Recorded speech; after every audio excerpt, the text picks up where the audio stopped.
ఈ కులగణన సర్వే పూర్తయినట్టుగా దాదాపుగా రాష్ట్ర జనాభాలో 55% బీసీలే. కులగణన సర్వేలో వెల్లడి. ఎస్సీ ఎస్టీ ఓబీసీ ఇతరులు కలిపి 45%. సర్వే నివేదిక సిద్ధం చేసిన ప్రణాళిక సంఘం.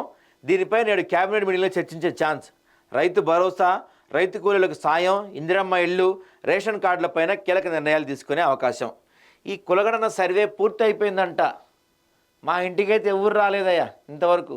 ఇక మా కెమెరామెన్ చెప్తున్నాడు వాళ్ళ ఇంటికి కూడా ఎవరు రాలేదంట.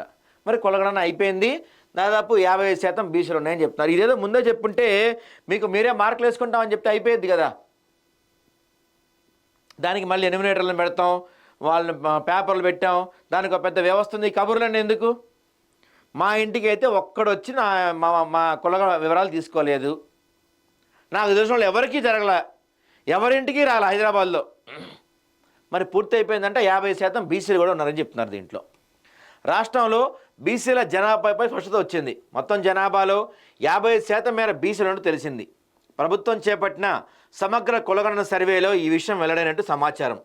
కులగణన సర్వేకి సంబంధించి నివేదికను రాష్ట్ర ప్రణాళిక సంఘం సిద్ధం చేసింది. దీనిపై శనివారం సెక్రటేరియట్లో సీఎం రేవంత్ రెడ్డి అధ్యక్షతన జరిగే కేబినెట్ మీటింగ్లో చర్చించే అవకాశం ఉంది. ఫిబ్రవరిలో స్థానిక సంస్థల ఎన్నికలు నిర్వహించాలని ప్రభుత్వం భావిస్తున్నందున కులగణన సర్వే వివరాలపై కేబినెట్లో మీటింగ్లు చర్చించే అవకాశం ఉందంట.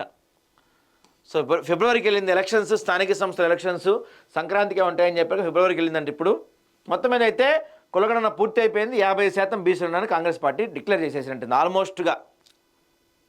మరి ఎక్కడ జరిగింది కులగణన? మా ఇంటికైతే ఎవరు రాలేదు.